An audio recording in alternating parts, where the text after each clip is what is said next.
Assalamualaikum warahmatullahi wabarakatuh. Terlebih dahulu kita mengucapkan syukur alhamdulillah, karena syukur kita itu akan ditambah nikmatnya. Hari ini kita bisa memberikan sosial media ini untuk edukasi.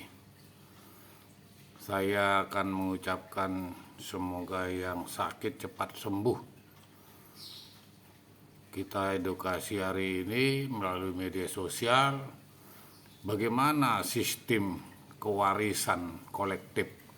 Jadi kalau sudah dibilang kolektif, sistem kewarisan masyarakat adat Minangkabau. Jadi sistem kewarisan adat Minangkabau. Jadi Minangkabau itu mempunyai harta warisan itu, kalau saya bilang itu ada 3 ya.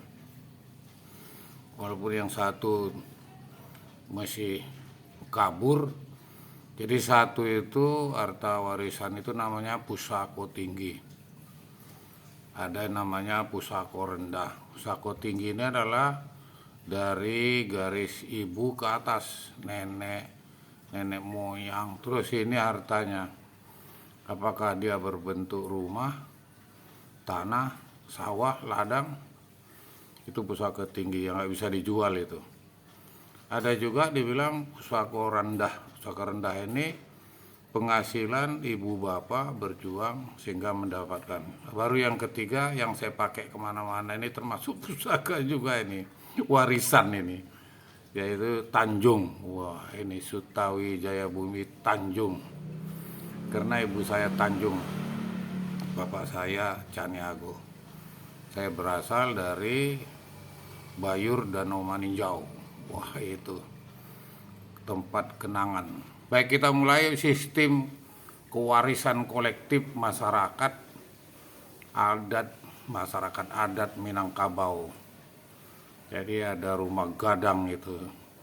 Sistem kewarisan kolektif masyarakat adat Minangkabau adalah aturan adat di mana harta pusaka tinggi yang saya sebutkan tadi, yaitu pusaka tinggi yang nggak bisa dijual itu ya, nggak bisa dibagi-bagikan. Itu hanya hak penguasaan kelola yang dikerjakan oleh perempuan yang ditunjuk oleh mamanya. Mama itu saudara kandung laki-laki, saudara kandung dari ibu dari ibu. Jadi boleh dibilang paman atau pak tuo ya, mama ini namanya mama gadang. Wah, mama gadang. Di mana harta pusaka tinggi seperti rumah gadang, tanah adat. Jadi ada tanah ulayat ya, tanah ulayat atau sawah. Jadi orang dulu itu belum punya perusahaan ya, belum punya mobil, belum punya 74 kg emas, belum punya itu 500 miliar. Wah, ini. Dan diwarisi secara bersama. Jadi pusako tinggi tadi diwariskan secara bersama. Disebut dengan kolektif oleh suatu kaum. Jadi oleh suatu kaum ini, kaumnya yang perempuan ini, atau keluarga berdasarkan garis keturunan ibu. Oleh sebab ini kolektif ini termasuk matrilineal. Kemarin sudah kita bahas apa itu matrilineal, yaitu garis keturunan dari ibu. Ada juga patrilineal. Apa itu? Yaitu garis keturunan dari ayah. Orang Jawa, Sumatera Selatan, Batak. Ada juga di situ nanti kita lihat parental. Nah, itu dia bisa ikut garis keturunan ayah, bisa ikut garis keturunan ibu. Di mana harta ini tidak boleh dibagi, itu harta tinggi tadi tidak boleh dibagi, tidak boleh dijual. Jadi kalau orang luar masuk, maaf cakap ya, Chinese, Cina gitu ya, dia nggak bisa punya harta tinggi di sana, karena dia bukan orang Padang, bukan mempunyai nenek moyangnya, jadi sulit. Jadi umumnya kesulitan itu di sana, biarpun dia tukang jual emas, dia bahasa Padang lancar itu. Ini desa-desa yang lain, kabupaten lain atau provinsi lain ada khasnya ini Sumatera Barat. Apa sih ciri-ciri harta yang tidak bisa dijual untuk perorangan itu? Jadi ini namanya dikuasai kaum. Ciri-cirinya utama adalah dikuasai kaum. Kenapa dibilang kaum? Karena harta ini milik bersama ya, kesukuan. Milik bersama kesukuan yang ada di Rumah Gadang. Kemarin tata tempat bagaimana yang pengantin baru begitu masuk Rumah Gadang di sebelah kanan, nanti kalau ada lagi yang kawin dia bergeser ke belakang mendekati dapur. Yang selanjutnya karena dia memiliki diwarisi oleh kaum, dia juga tidak boleh dibagi ya, tidak boleh dibagi harta pusaka tinggi tadi. Karena pusaka dilarang dibagi atau dimiliki atau dijual. Nggak bisa dijual ya. Jadi ini sudah ketentuan. Jadi ini sudah termasuk adat yang tidak tertulis ini awalnya. Tapi kalau mereka mau membicarakan adat itu berkumpul dulu itu mama-mama itu. Itu di pintu itu pun diletuskan itu sama polisi, dijaga itu di depan pintu. Saya pernah ikut waktu di Bayur. Jadi kalau nanti akan mengadakan rapat adat, apakah pemilihan penghulu, ya macam-macam. Dia juga kalau tadi tidak boleh dibagi, ini juga yang dibilang ciri-ciri utamanya adalah garis keturunan ibu. Garis keturunan ibu. Jadi diwariskan turun-temurun. Lewat garis keturunan. Jadi kalau nanti Rumah Gadang itu rusak, pamannya itu menyurati siapa-siapa yang perempuan untuk mau ngambil kayu durian atau kayu meranti di parak itu di ladang ya, di hutan ya, hutan yang dimiliki. Baru nanti akan dilihat mungkin 10 lembar, 3 lembar untuk tukang bikin gergajinya. Jadi kalau rumah rusak di sana, kayunya diambil dari parak itu ladang. Bagaimana pengelolaannya? Yaitu yang dikelola oleh mama. Saudara laki-laki dari ibu dikelola oleh mama. Untuk kepentingan kaum. Jadi itu contohnya tadi. Dia berapa bulan sekali kontrol ke sana. Dia tidak tinggal di sana itu mamanya. Dia di bawah tangga saja sudah bisa ngomong dia. Ya kan. Siapa yang sakit atau yang meninggal ini jelas.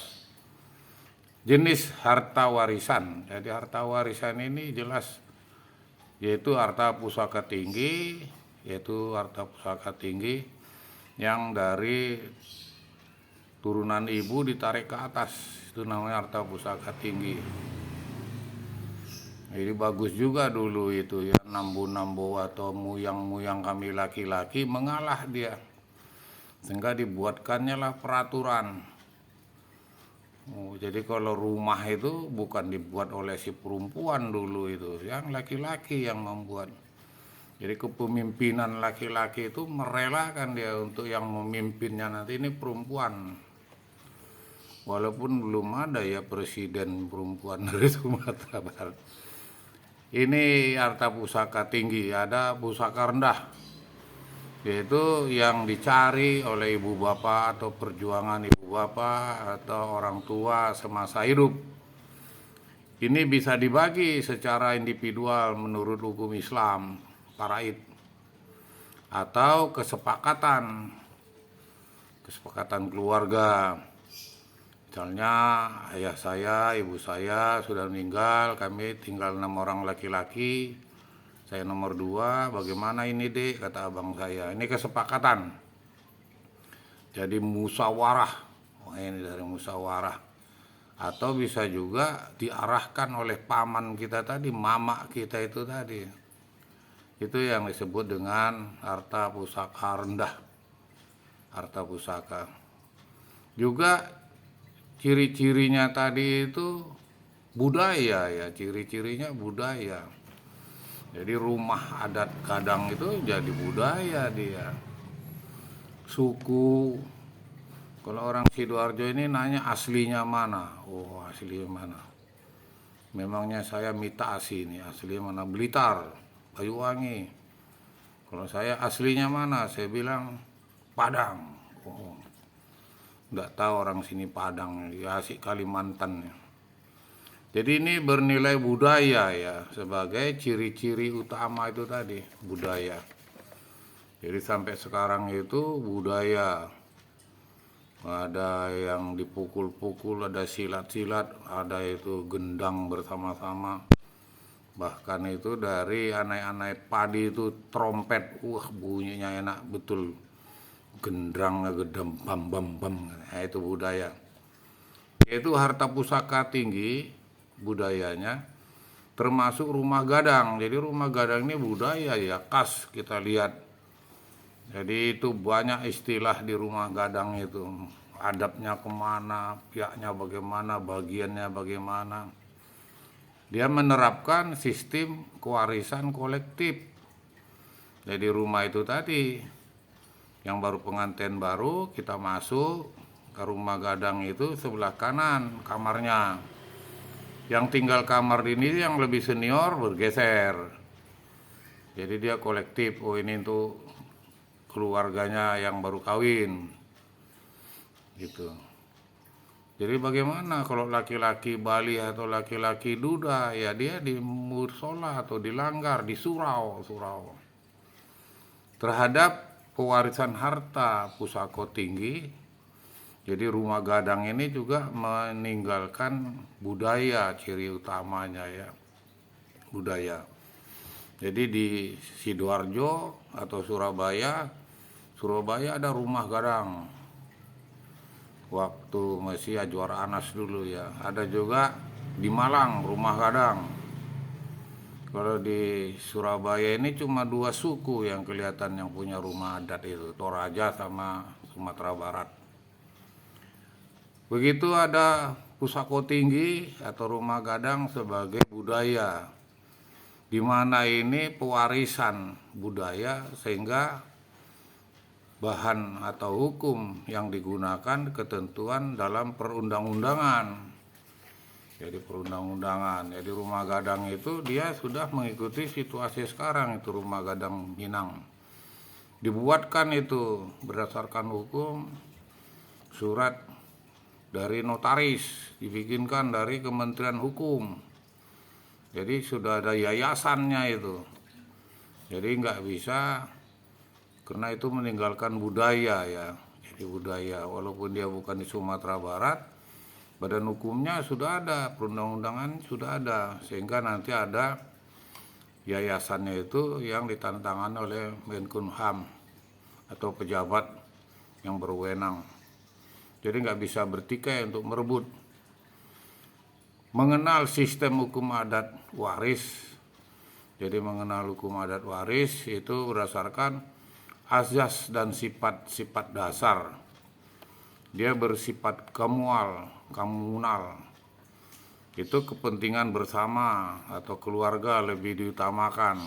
Itu tadi mengenal sistem hukum adat Minang ini, dia bersifat dasar komunal. Susah juga nyebutkannya komunal ini ya. Kepentingan bersama atau keluarga lebih diutamakan daripada kepentingan pribadi.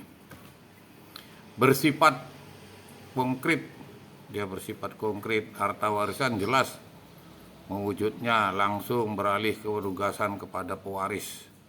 Lanjut dia asasnya, sifatnya itu meliputi harta material maupun non material, seperti tanah adat atau benda pusaka yang sudah digelar adat. Itu ada juga yang disebut dengan sistem pembagian berdasarkan kekerabatan. Jadi pembagian berdasarkan keberatan, yaitu patrilineal, matrilineal atau parental atau bentuk sistem kewarisan adat. Itulah secara singkat. Terima kasih.